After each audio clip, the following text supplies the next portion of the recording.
Përshëndetje të nderuar zonja dhe zotrim, përshëndetje të dashur miq nga kanali Histori Jete. Ja ku po takohemi ditën e sotme. Sot pranë jush dua të sjell një histori që në fakt mua më ka befasuar. Mua më ka tronditur. Një vrasje që u bë virale në TikTok shumë, ku një influencere me famë shumë të madhe në Meksik, një vajzë shumë e bukur, kjo vajza që ju po shikoni, vritet duke qenë live në TikTok. Do me thënë, dyshimet dhe nga të gjitha investigimet që janë bërë dyshohet se ka vrarë me pagesë kolegja e saj e punës, pasi që influenceria ka punuar në një parukeri, në një shitore bukurie dhe dyqan bukurie do me thënë, dhe Erika, kjo vajza që ju shikoni, ka paguar dikë për të vrarë këtë influencere, sepse ka qenë shumë e bukur. Dhe policia meksikane vrasësin e ka zbuluar duke i afruar syrin, sepse tiktokeria duket që po befasohet nga momenti që vrasësi i afrohet në derë, një herë e marrin në telefon, e paralajmërojnë që do ta vrasin, ajo shqetësohet, edhe më pas do me thënë thjesht vazhdon duke qëndruar live në TikTok, futet një zotri tjetër në dyqan brënda, influencerja ngritet në këmbë për t'i përfunduar punë dhe kthehet me njëherë te TikToku dhe më pas do me thënë shikon e habitur drejt derës dhe aty e vrasin së bashku me një arush në dorë.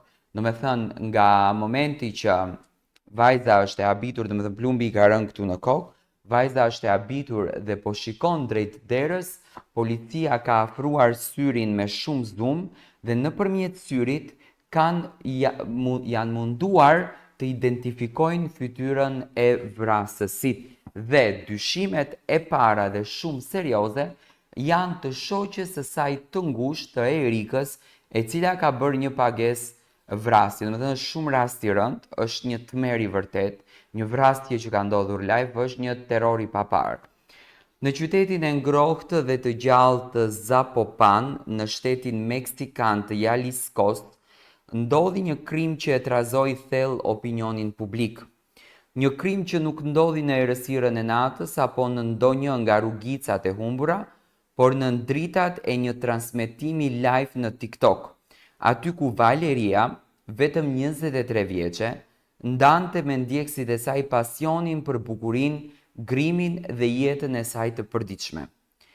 Por ajo që duhej të ishte një pasdite e zakonshme pune dhe kreativiteti, u kthye në skenën e një tragjedie të përgjakshme. Një burr hyri në sallonin e bukurisë ku ajo punonte dhe e qelloi për vdekje para kamerës, para syve të mira ndjekësve që në ato momente po e ndiqnin në kohë reale Valerian. Fillimisht të gjithë menduan se ishte një atentat tipik i rrugëve të Meksikës, në një vend që përballet çdo ditë me dhunë të përhapur dhe femicide.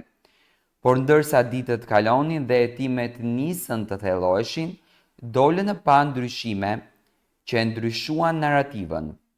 Mos ishte vrasja e Valeriës një akt xhelozie i organizuar nga dikush më afër saj se sa besoi fillimisht, dikush që e njihte mirë, dikush që e urrente në heshtje.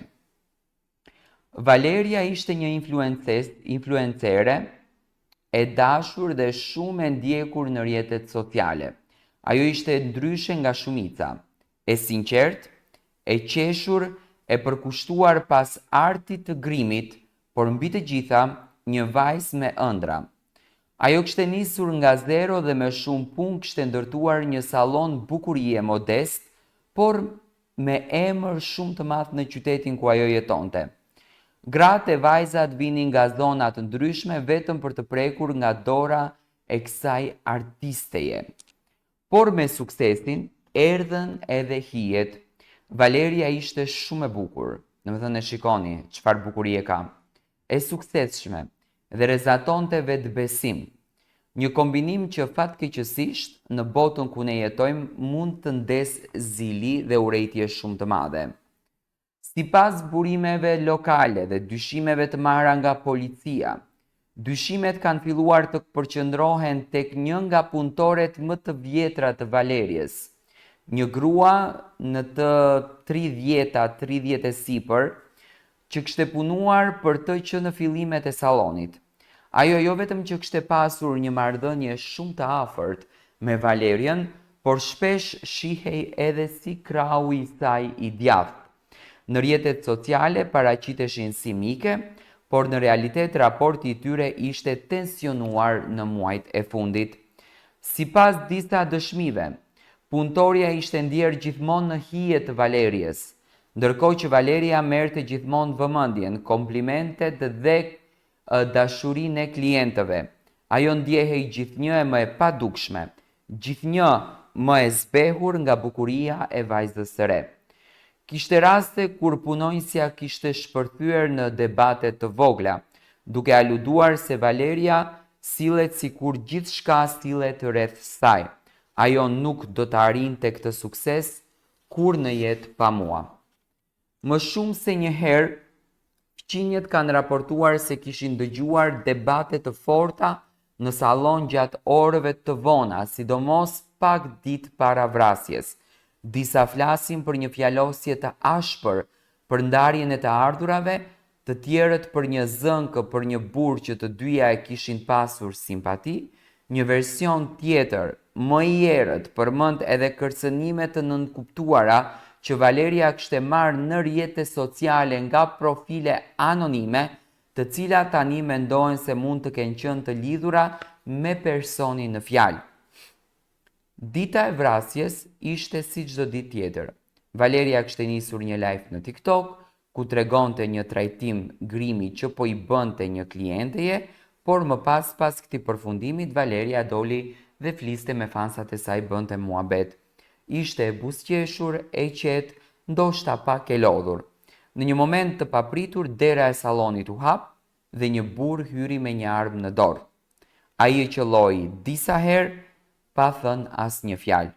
Pamjet ishin të frikshme, por ajo që tronditi më shumë ishte reaksioni i ftohtë i punëtores pranë saj, e cila nuk bëri asnjë përpjekje për ta ndihmuar apo reaguar, sikur e kishte parashikuar. Hetuesi tashmë po shqyrtojnë mundësinë që ajo të ketë qenë bashkëpunëtore, ndoshta ajo që i dha informatorit kohën, vendin edhe rrethanat për ta sulmuar. Domethënë Erika, që para vrasjes shfaqet në video në live dhe pas vrasjes nuk shfaqet më fare. Vrasja e Valeriës është më shumë se një ngjarje kriminale. Është një pasqyrë e hidhur e një shoqërie ku bukuria e një gruaje mund të kthehet në kërcënim, ku suksesi një vajze mund të ndesë urrëtitjen më primitive dhe ku xhelozia femërore në vend të solidaritetit lind armiqësi që vrasin. Valeria nuk do të kthehet më, por zëri i saj, videot, buzëqeshja dhe ëndra që ajo përfaqësonte do të vazhdojnë të jenë një thirrje për drejtësi, një kujtesë se çdo vajzë ka të drejtën të jetë e bukur, e lirë dhe e suksesshme, pa frikën se do të ndëshkohet për këtë.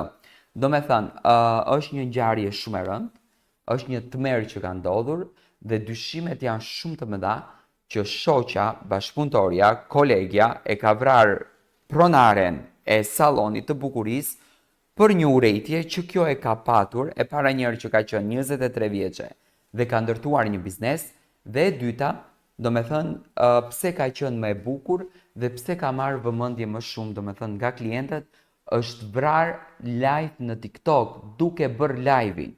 Kjo është e tmerrshme që ka ndodhur.